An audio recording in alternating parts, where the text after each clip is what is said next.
Can a 15-minute minivan camper conversion really be comfortable for 2 adults and a dog? We've slept over 100 nights in this minivan over the past 3 years, and today we're going to give you a full tour and share everything we love and don't love and all the changes we've made along the way. Let's look at the sleep system, because that's always the first thing I want to see when I'm watching camper conversion videos. In my case, I wanted to buy something. I didn't want to build it myself.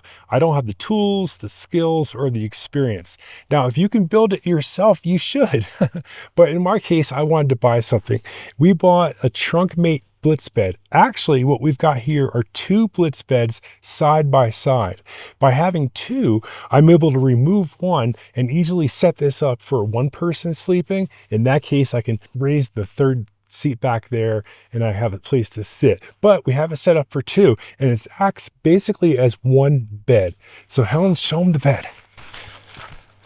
I usually set up the bed at home before we leave for a camping trip, and I leave it set up for the duration. We've got a couple of memory foam mattresses on top of it, and it's very comfortable. So we do love sleeping on this bed. We love how easy it is to set up and take down. One thing that is a challenge, I'm 6'3", so now this is just part of sleeping in a minivan, is I can't really sit up straight here. It makes it a little bit of a challenge when I change my clothes. Not a big deal. I'm 54 and I'm still able to do this no problem. But I think it's possible as we get older, I might age out of this and no longer feel comfortable not being able to sit up. But for now, it's great. Usually we sleep with our heads on this side of the bed, which works out quite nicely. I've got my bag here of clothes and I can use it as a bolster for my pillow. So I really like that. The one challenge is with 2 of us here and the dog, it can be a little bit hard to get out this door if you have to get out in the middle of the night. So right now we've just got Petey here, not Helen and Petey, but I'll show you the challenge. I kind of have to get up and swivel around. It's a bit of a gymnastics move, and it's not always fun in the middle of the night, but you know, that's how it is. One of the big upgrades we've made in the 3 years that we've been minivan camping is upgrading from a cooler to a refrigerator. We've got an Ice Code G20, and it's a 21-quart fridge. And as you can see, we've got it chock full of everything right now. And I would say that for 2 adults, this is probably the minimum size that you'd want in a fridge. Helen really takes care to carefully optimize this, and it works for us, but we wouldn't want to go any smaller. I did feature this refrigerator in an earlier video, and in that one, I was using this battery. It's a 100 watt-hour battery, and I would say for this, it is good for a few use cases. One, an overnight trip where you're never going to need to power the fridge for more than 24 hours. It's also great for things like going to concerts, and instead of bringing a cooler, bring the Ice Code fridge and this battery. But it really wasn't enough for our longer road trips and camping trips. Like for example, tonight, this is our 3rd night at this campground, and this battery would not have been sufficient for this amount of time having to power this fridge. So as an upgrade to that 100 watt-hour power supply, we bought this Jackery 1000 watt-hour portable power supply, and it is great. It's got more than enough power to power the fridge for a couple of days. And of course we can plug things into it like our portable coffee maker. So we bring the Mr. Coffee with us sometimes, sure. Now, a funny story, I bought this Jackery, and while I was waiting for it to be delivered, I got an offer to do a collab video for another power supply, an EBL, also 1000 watt-hour capacity. And so I now have both of these. They're both great portable power supplies. I wouldn't have bought 2, but since I got the other one as part of a video collaboration, I'm happy to have them both. All right, let's talk about storage and how that's changed over the years. So this cargo carrier up here, this Thule, was one of our first purchases, and we absolutely still love it. I don't even take this off the minivan when we're not camping. I mostly just leave it up here. It provides a lot of storage up there, and it's really easy for me to get up there. Of course, I'm 6'3", but I think anyone can get up there without too much difficulty. If you saw one of my earlier videos when I did the conversion in 15 minutes, I showed the trailer hitch cargo carrier as one of my must-haves. And I guess now it's not technically a must-have, it's a sometimes have. So it's great, and we just used it on a 3-week road trip out to the Pacific Northwest.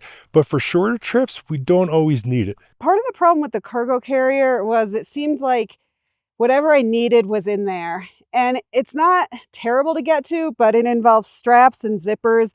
And I would say it's a good 5 to 7 minutes to get in and out of it. I've tried to optimize some of the space that we already have and give everything a home. So over here is stuff when we're cooking over the fire. These are the trays I use, the hot gloves, the lighter. Here I have our kitchen sink, and then everything else campfire related, plus larger items that didn't fit, like the tin foil. Garbage bags are always here because it's another item that you just, when you need it fast. So now we have a home. That's where we always go for garbage bags. And this is where we always go for our tablecloth and radio. It really helps when things have a home, because looking for stuff can get frustrating, especially as a trip progresses. I got 4 different bins and measured it out and figured out exactly what should go into what bin to make use of all the space under the bed. So this bin's what I call the pantry. It has spices, soup, noodles. This is basically the bin for meals. It has plates, cutlery, can opener, bowls. The one that's a little deeper in is the bin for cleaning. It's got the sponges, the dish soap, the towels. As Helen showed, having enough space under the bed to put those bins and to organize things in an easily accessible way really is key to making camping more fun. And that's why I'm willing to give up a little bit more headroom here in the bed in order to have space underneath the bed. Staying cool and staying warm generally has been easier than I thought it would be. For staying cool, we've got these screens for all the windows, so we can roll the windows down, have the screens up, the bugs can't get in. In addition to the screens for ventilation, we've got these rechargeable fans, which really come in clutch. We can put them in a few different places, but for example, right here, and we've got the cool or the breeze going right over us while we're in the bed. Really, I can't recommend these enough. I really love them. And the charge lasts over an entire night, so they'll still be running in the morning. We've also got these WeatherTech sunshades for each of the windows, and these do a pretty good job. Sometimes I complain because I kind of expect them to be 100% coverage, blocking 100% of the light. They block like 99% of the light. They're pretty good, and they definitely do their job. I've got most of the items shown in this minivan tour linked in the video description. Check it out if you're interested. It's a great way to support the channel. We've got a lot of questions about whether we cook in the van. And no, you can see the van is really big enough to just sleep 2 people and have some storage on the inside. I wouldn't want to cook in there, just like I wouldn't want to go to the bathroom there. So we've got the Coleman stove 1-burner here, which runs on this butane fuel, and it's sufficient for our needs. And we've got this water container that fits nicely between the bed and the sliding door.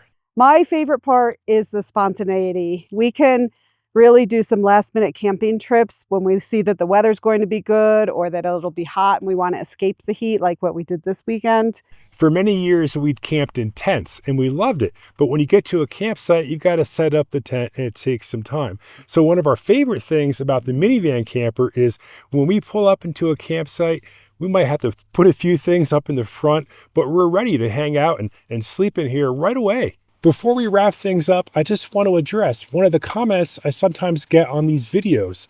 Some folks think this camping setup is just too expensive. First off, I get it. I have nothing but respect for folks who are happy with a more minimal camping setup. That's great. In our case, when we decided to use our everyday driver minivan as a camper, we set aside a budget so we could purchase things and get set up in a way that worked for us. And by using the minivan we already own, we've actually saved many thousands of dollars over buying, insuring, maintaining, and finding a place to store a full-size van like a Sprinter or an RV. And maybe someday we'll upgrade to a bigger camper. But until then, we'll have fun camping in the minivan we already own. So cheers and happy camping however you do it.